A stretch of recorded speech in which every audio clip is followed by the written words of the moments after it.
की त्या ऋतूमध्ये काय असतं.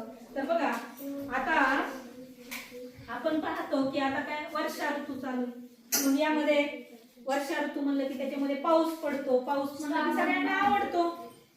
पाऊस आवडतो की नाही सगळ्यांना?